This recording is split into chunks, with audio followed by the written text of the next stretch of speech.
दोस्तों, आज की कहानी तीन दोस्तों की है।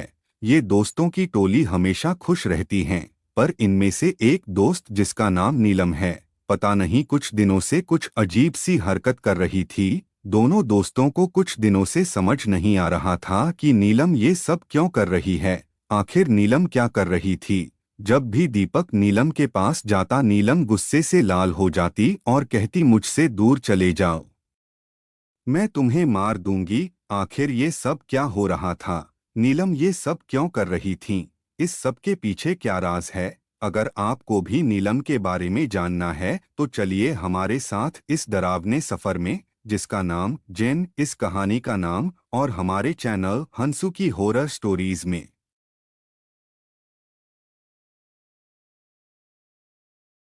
दीपक और राजू जब कॉलेज में आए थे, तब दीपक की सगाई हो गई थी।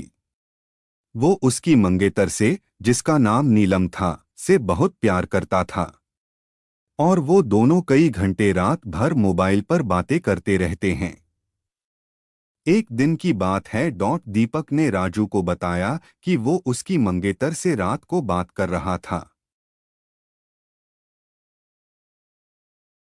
दीपक ने उसकी मंगेतर को मिलने के लिए बोला, तो उसकी मंगेतर बदली हुई भारी आवाज में बोली, तुम ज्यादा मत बोलो वरना मैं तुम्हें वही दफन कर दूंगी। दीपक एक बार तो ये सुनकर चौंक गया और फिर सोचा वो शायद मजाक कर रही होंगी। फिर दीपक भी उसको मजाक में बोलता है, क्या कर लोगे तुम मेरा, चलो देखते हैं। तो वो फिर बोली, आज रात देखो तुम्हारे साथ क्या होता है। यह कहकर उसने मोबाइल रख दिया। अगली सुबह जब दीपक मुझसे मिला तो वो अपनी कल रात की बातें बताने लगा। उसने मुझे रात को फोन वाली बात बताई और उस रात उसके साथ जो हुआ वो उसने मुझे से बताया। उसने बताया कि रात को 1 से 2 बजे के आसपास अचानक उसकी नींद खुली और उसके सामने एक काला लंबी दाढ़ी वाला आदमी बैठा था। वो बोलने लगा, ले आ गया मैं, अब देख तेरे साथ क्या होता है। उसने मेरी गर्दन को पकड़ लिया, इससे मेरी सांसें रुकने लगी। फिर मैंने उसके सामने उसी वक्त अल्लाह का नाम लेते हुए नमाज पढ़ना शुरू कर दिया और वो अचानक सामने से गायब हो गया। मुझे उसकी बात सुनकर बड़ा आश्चर्य हुआ कि ऐसे कैसे हो सकता है। उसके अगले दिन दीपक ने फिर अपनी मंगेतर से मोबाइल पर बात की और बोला, कल रात तुम मुझे क्या अनाप शनाप बोल रही थी। उसकी मंगेतर ने कहा, ऐसा कैसे हो सकता है, लेकिन कल तो मैंने फोन ही नहीं किया था। ये सुनकर दीपक के रोंगटे खड़े हो गए और उसने तुरंत फोन काट दिया।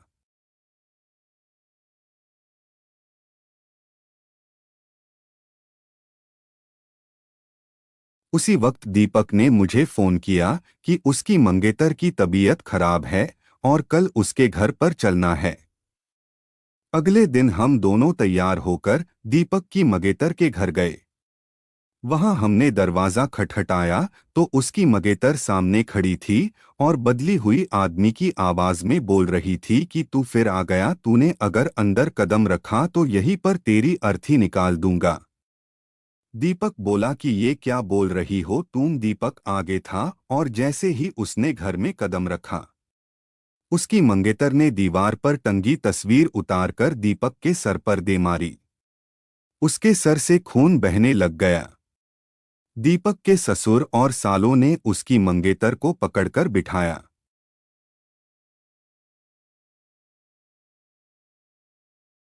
फिर उसके भाइयों ने दीपक के सर पर पट्टी बांधी। नीलम के दादाजी ने बताया कि नीलम को जिन्न का साया लग गया है। इस पर दीपक के ससुर ने उन्हें अपना मुंह बंद रखने को कहा। थोड़ी देर रुककर हम वहां से सीधे अस्पताल जाकर ढंग से पट्टी करवाई। उसके अगले ही दिन मुझे दीपक का फोन आया कि हिना की तबीयत बहुत खराब है और वो अस्पताल में भर्ती है। दीपक ने बाइक निकाली और हम दोनों जल्दी अस्पताल पहुंचे।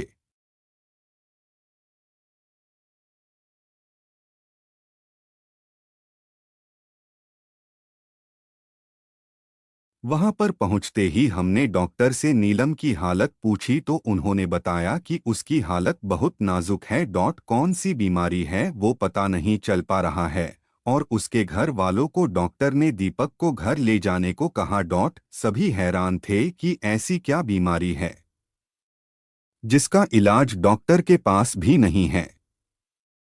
फिर उसके घर वाले नीलम को घर ले आए। नीलम ने दीपक को बुलाया और कहा कि मैं अब ज्यादा दिन जिंदा नहीं रह पाऊंगी और तुम किसी अच्छी लड़की से शादी कर लेना।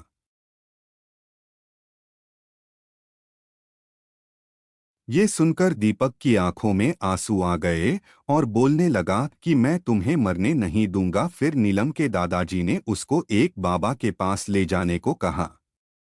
हम उसको बाबा के पास ले गए और बाबा ने बताया कि इसको एक बुरे जिन ने जकड़ लिया है। जिसकी वजह से वो इसके शरीर को नुकसान पहुंचा रहा है। अब बहुत देर हो गई है। बाबा ने बताया कि इसका एक ही इलाज है। यहाँ से 100 किलोमीटर दूर एक दरगाह है, वहाँ इसका इलाज हो सकता है। और बाबा ने बताया कि इसके साथ वही इंसान जाएगा जिसे वो सबसे ज्यादा चाहती है। दीपक ने कहा कि मैं चला जाऊंगा, मुझे बाइक भी चलाने आती है। रात के 2 बजे दीपक और नीलम दोनों बाइक पर निकल पड़े। लेकिन आधे घंटे बाद किसी का फोन आया कि दीपक और नीलम का एक्सीडेंट हो गया है और वे मारे गए हैं। ये सुनकर राजू, जो दीपक और नीलम का दोस्त था, रो रोकर बुरा हाल हो गया। मेरा सबसे करीबी दोस्त अब इस दुनिया में नहीं रहा।